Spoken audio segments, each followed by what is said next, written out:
जातिगत जनगणना को लेकर महासंग्राम छिड़ गया है। जहां विपक्ष जाति जनगणना की मांग पर अड़ा हुआ है, तो मोदी सरकार इसके पक्ष में नहीं है। कांग्रेस सांसद राहुल गांधी ने तो यहां तक कह दिया है कि अगर ये प्रधानमंत्री जाति जनगणना नहीं करवाएंगे तो दूसरा करवाएगा, लेकिन जाति आधारित जनगणना तो होकर रहेगी। एक तरफ विपक्ष का दबाव बढ़ता जा रहा है, यूपी बिहार से लेकर महाराष्ट्र तक जाति जनगणना का शोर गूंज रहा है।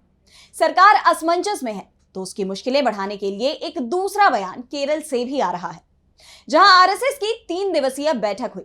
इस बैठक के दौरान आरएसएस ने भी जाति जनगणना को ग्रीन सिग्नल दिखा दिया है, जिसके बाद मोदी सरकार बुरी तरह से उलझ गई है। यानी बीजेपी तो दबाव में थी ही, अब संघ भी विपक्ष के दबाव में नजर आ रहा है। तो कैसे जाति जनगणना के मझधार में फंसी मोदी सरकार? आज की हमारी स्पेशल रिपोर्ट में हम इसी पर करेंगे बात। नमस्कार, मैं आराधना। तो बात जाति जनगणना पर फंसी मोदी सरकार की। केरल के त्रिशूर में आरएसएस की 3 दिवसीय बैठक के पहले दिन जो चिंता दिखाई दे रही थी, वो बैठक के आखिरी दिन खुलकर सामने आ गई। संघ ने बीजेपी को नसीहत दी थी कि राहुल गांधी जिस तरह से आगे बढ़ रहे हैं, उससे आने वाले समय में वो बीजेपी को सभी राज्यों में हरा देंगे। 1-2 राज्य मुश्किल से बीजेपी के पास रह जाएंगे, इसलिए राहुल की रणनीति की काट तलाशी जाए। लेकिन आरएसएस को ही राहुल गांधी की रणनीति का जवाब नहीं मिल रहा है, इसीलिए संघ भी अब राहुल गांधी के मुद्दों के साथ दिखने लगा है। दरअसल राहुल गांधी लंबे वक्त से जाति जनगणना की मांग कर रहे हैं, लेकिन मोदी सरकार इसका विरोध कर रही है। और अब आरएसएस ने भी मोदी सरकार की मुश्किलें बढ़ा दी हैं। आरएसएस की तरफ से जाति जनगणना को लेकर बड़ा बयान सामने आया है। आरएसएस ने जाति जनगणना के मुद्दे को बेहद संवेदनशील मुद्दा बताया है। आरएसएस के मुख्य प्रवक्ता सुनील आंबे ने कहा कि हमारे समाज में जाति संवेदनशील मुद्दा है। ये देश की एकता से भी जुड़ा हुआ सवाल है, इसलिए इस पर गंभीरता से विचार करने की जरूरत है, ना कि चुनाव और राजनीति को रखकर। सरकार को डेटा की जरूरत पड़ती है। समाज के कुछ जाति के लोगों के प्रति विशेष ध्यान देने की जरूरत होती है। इन उद्देश्यों के लिए सरकार को जाति जनगणना करवानी चाहिए। लोक कल्याण के लिए इसका इस्तेमाल होना चाहिए। सुनील आंबे के इस बयान से साफ है कि अब आरएसएस भी जाति जनगणना के खिलाफ नहीं है।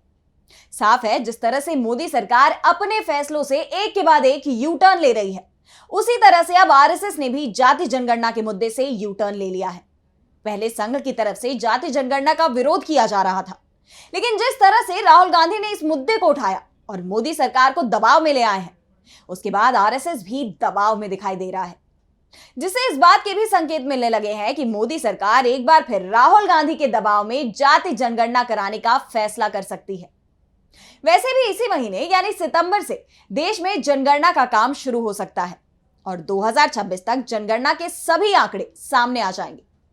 यानी अगर मोदी सरकार जाति जनगणना कराती है तो 2 साल बाद यह साफ हो जाएगा कि देश में किस जाति की कितनी आबादी है। फिलहाल राहुल गांधी के बाद आरएसएस का जाति जनगणना के समर्थन में आना अब मोदी सरकार के लिए मुश्किल बढ़ाने वाला है, क्योंकि अब एक बार फिर मोदी सरकार को यू टर्न लेना पड़ेगा। क्योंकि अभी तक संसद से सड़क तक सरकार की तरफ से यही बयान दिया जा रहा था कि वो जाति जनगणना नहीं कराएगी। वैसे जिस तरह से जाति जनगणना को लेकर आरएसएस का बयान सामने आया है, उससे साफ है कि संघ को अब जमीनी हकीकत समझ में आने लगी है। लेकिन आरएसएस के इस बयान पर भी सियासत छिड़ गई है। कांग्रेस का आरोप है कि पहले आरएसएस ने जाति जनगणना से आपत्ति जताई, लेकिन बाद में उनका बयान बदल गया। कांग्रेस प्रवक्ता सुप्रिया श्रीनेत ने ट्वीट किया कि आरएसएस ने कहा कि जातिगत जनगणना समाज की एकता और अखंडता के लिए खतरा है।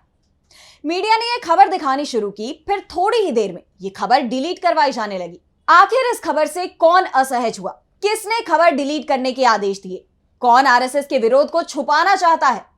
पर आरएसएस हमेशा से जातिगत जनगणना और आरक्षण के खिलाफ रहा है। पहले भी संघ प्रमुख भागवत ने आरक्षण की समीक्षा की मांग की थी। संघ के प्रसार प्रमुख मनमोहन वैद्य ने आरक्षण का विरोध किया था। गुरु गोलवलकर ने आरक्षण पर आपत्ति जताई थी। आरएसएस माने या ना माने, बीजेपी के अंदर हिम्मत हो या ना हो, जातिगत जनगणना तो होकर रहेगी। मोदी जी आप नहीं करा पाएंगे, कोई बात नहीं, हम कराएंगे। कांग्रेस ने दावा किया है कि पहले आरएसएस ने विरोध जताया और बाद में अपना बयान बदल लिया। अब सवाल यह उठता है कि आखिर क्यों यह बयान बदल लिया गया? क्योंकि पहले तक विपक्ष इतना मजबूत नहीं था, लेकिन अब लोकसभा चुनाव के बाद विपक्ष काफी मजबूती से उभर कर खड़ा हुआ है। राहुल गांधी की तो मानो आंधी चल रही है।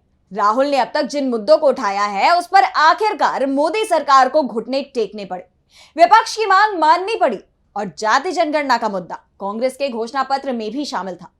राहुल गांधी ने अपने लोगों से जाति जनगणना करवाने का और आरक्षण से 50% की लिमिट हटवाने का वादा किया है और संसद में भी उन्होंने इन मुद्दों को उठाया, जिसके बाद राजनीतिक परिदृश्य काफी बदले नजर आ रहे हैं। ऐसे में सवाल यह उठ रहा है कि क्या आरएसएस भी विपक्ष के दबाव में आ गया है, राहुल के दबाव में आ गया है। बहरहाल अब वजह जो भी रही हो, लेकिन आरएसएस के इस बयान ने बीजेपी की मुश्किलें बढ़ा दी हैं। अब अगर मोदी सरकार जाति जनगणना को लेकर अपना स्टैंड बदलती है तो यह सरकार के एक और यू टर्न की लिस्ट में शामिल हो जाएगा, जिससे विपक्ष को घेरने का एक और मुद्दा मिल जाएगा। और अगर सरकार भी अडिग रहती है तो एक बार फिर आरएसएस से मतभेद की स्थिति पैदा हो जाएगी और यह रिस्क इस बार बीजेपी नहीं उठा सकती है। लोकसभा चुनाव के दौरान बीजेपी सांसद जेपी नड्डा के एक बयान ने बीजेपी और आरएसएस के रिश्तों में दरार पैदा कर दी थी, जब नड्डा ने कहा था कि अब बीजेपी को संघ की जरूरत नहीं है, जिसके बाद संघ और पार्टी में ही जंग छिड़ गई थी। बीजेपी विपक्ष के निशाने पर तो हमेशा से थी और अब संघ के निशाने पर भी आ गई थी। ऐसे में अब एक बार फिर वैसी ही स्थिति बनती दिखाई दे रही है।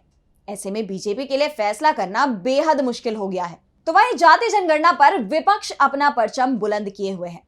1 सितंबर को आरजेडी नेता तेजस्वी यादव के नेतृत्व में उनकी पार्टी नेताओं ने बिहार में 65% आरक्षण को रद्द करने के पटना हाईकोर्ट के फैसले के खिलाफ राज्यव्यापी प्रदर्शन किया। तेजस्वी ने कहा कि हमारे 17 महीने के कार्यकाल में हमने जाति सर्वेक्षण के आधार पर यह आरक्षण लागू किया था।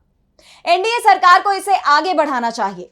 तेजस्वी ने मुख्यमंत्री नीतीश कुमार को ललकारा तो राहुल गांधी ने तो ट्वीट के जरिए पीएम मोदी को चेतावनी ही दे दी कि मोदी जी, अगर आप जाति जनगणना को रोकने के बारे में सोच रहे हैं तो आप सपना देख रहे हैं। कोई शक्ति अब इसे रोक नहीं सकती। हिंदुस्तान का ऑर्डर आ चुका है। जल्द ही 90% भारतीय जाति जनगणना का समर्थन और मांग करेंगे। ऑर्डर अभी लागू कीजिए या आप अगले प्रधानमंत्री को यह करते देखेंगे। राहुल का कहना है कि जातिगत जनगणना सामाजिक न्याय के लिए नीतिगत ढांचा तैयार करने का आधार है।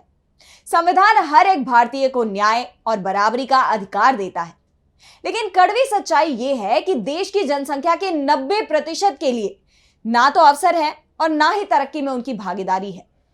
90% बहुजन, दलित, आदिवासी, ओबीसी, अल्पसंख्यक और गरीब सामान्य वर्ग के वो मेहनतकश और हुनरमंद लोग हैं जिनके अवसरों से वंचित होने के कारण देश की क्षमता का पूरा उपयोग नहीं हो पा रहा है। राहुल ने दावा किया कि संविधान के द्वारा तय लक्ष्यों को वास्तविकता में पूरी तरह से हासिल करने के लिए जातिगत जनगणना मार्गदर्शन देगी। जातिगत जनगणना से सिर्फ जनसंख्या की गिनती भर नहीं होगी, समाज का एक्सरे भी सामने आ जाएगा। यह पता चल जाएगा कि देश के संसाधनों का वितरण कैसा है और कौन से वर्ग हैं जो प्रतिनिधित्व में पीछे छूट गए हैं। जातिगत जनगणना का आंकड़ा लंबे समय से अटके मुद्दों पर नीतियां बनाने में मदद करेगा। उदाहरण के लिए सटीक आंकड़े सामने आने के बाद आरक्षण की 50% की सीमा को रिवाइज किया जा सकता है, ताकि सबको सरकारी संस्थानों और शिक्षा में उचित और न्यायपूर्ण प्रतिनिधित्व मिले। जनता ने अपना ऑर्डर दे दिया है। देश की सामाजिक आर्थिक जनगणना तो होकर रहेगी। राहुल ने यहां तक कह दिया कि नरेंद्र मोदी को जनता की बात सुनकर जातिगत जनगणना करवानी ही होगी। अगर वो खुद नहीं करेंगे तो अगले प्रधानमंत्री को करते हुए देखेंगे। राहुल की इस चेतावनी के बाद पीएम मोदी के सुर कितने बदले, ये तो अब तक साफ नहीं हो पाया है, लेकिन आरएसएस के तेवर जरूर बदले बदले दिखाई दे रहे हैं। जिसके बाद सवाल ये उठ रहे हैं कि क्या अब एक बार फिर मोदी सरकार बैकफुट पर आ जाएगी? क्या देश में जातिगत जनगणना होगी? तो आज की स्पेशल रिपोर्ट में बस इतना ही। अगर आपको ये रिपोर्ट पसंद आए तो वीडियो को लाइक करना ना भूलें और चैनल को सब्सक्राइब कर लें। नमस्कार।